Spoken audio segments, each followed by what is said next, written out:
Nung nakikita ko lalo na si Tatay Digong ay binibit-bit nila nang hirap na maglakad yung matanda. Ako nga, nakaya ko pa sanang tumayo ng matinag.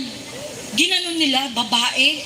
Si Tatay Digong matanda. Ibig sabihin guys, pati kayo, kaya nilang gawin araw-araw. Gagawa nila kayo ng mali. Gagawan kayo ng kalukuhan na kwentong kutsero na mga fake na kaso at bibit-bitin kayo at dadalhin kayo doon sa Hague. Hindi ba nakaka-alarma na tong sitwasyon natin? Wala akong magawa kundi paglaban ang nararamdaman ko bilang Pilipino kasi puta na ang gobyernong ito!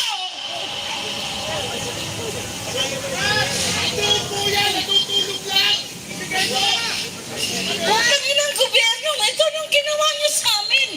Kami na mamamayang mahirap o ultimo, kami dapat pagtanggol niyo mga pulis.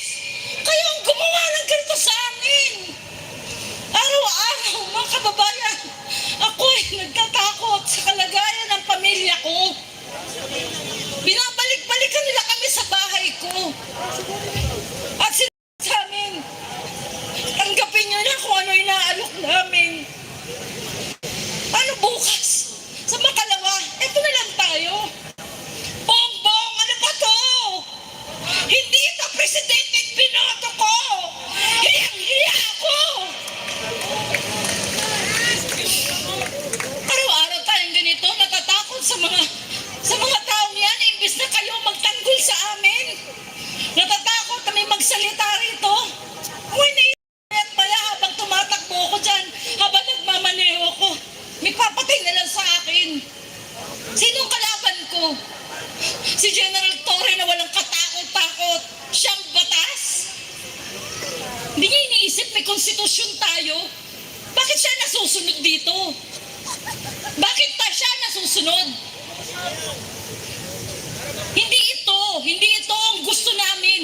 Ang ginusto ng Pilipino, ng nakararaming Pilipino, ang progresibong Pilipinas. Kinawawa nyo ng mga OFW. Hindi na rin usapin dito ang si Presidente Duterte. Si Presidente Duterte ay simbolo lang natin. Ano pa mangyayari kung araw-araw ganitong ginagawa sa atin? Hindi ko alam kung hanggang saan ako paglalaban. Hindi ko alam. Pero ang ginagawa ko na lang, pilit ko magsalita, ipinapaalam ko sa bawat isa sa inyo na ako ginanito. Pati kayo, araw-araw po pwede. Hindi ako nagdadrama dito, hindi ko kailangan yan.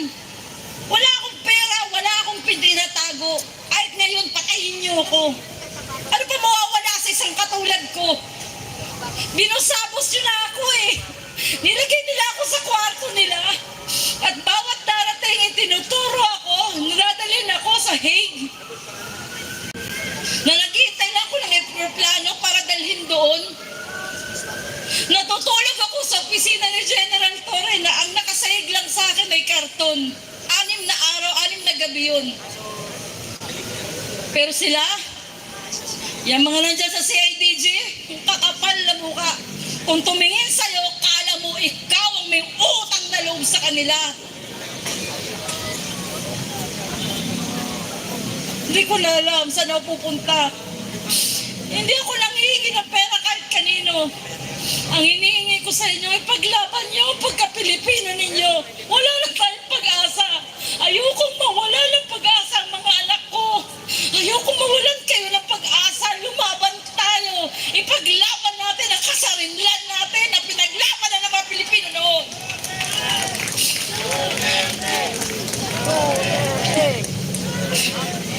Kaya at sakit.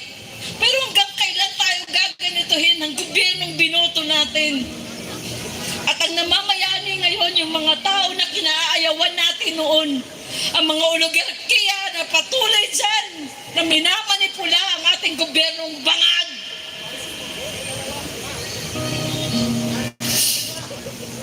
Alam niyo mga kababayan, masakit.